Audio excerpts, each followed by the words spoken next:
وَيَرْزُقْهُ مِنْ حَيْثُ لَا يَحْتَسِبْ، اور اسے وہاں سے رزق دیتا ہے جہاں سے اسے گمان بھی نہ ہو۔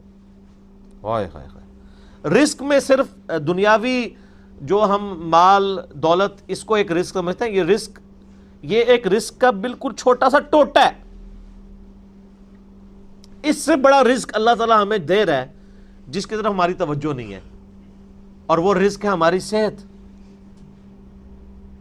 ایک شخص کے پاس کروڑوں روپے ہے لیکن اس کے گردے فیل ہو چکے ہیں، تو کس کام کا ہے؟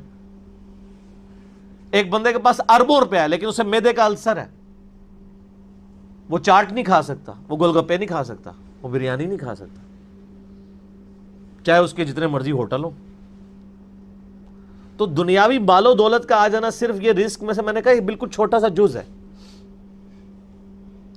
اس کو انسان یوٹیلائز کرے، یہ بہت بڑی بات ہے۔ دنیاوی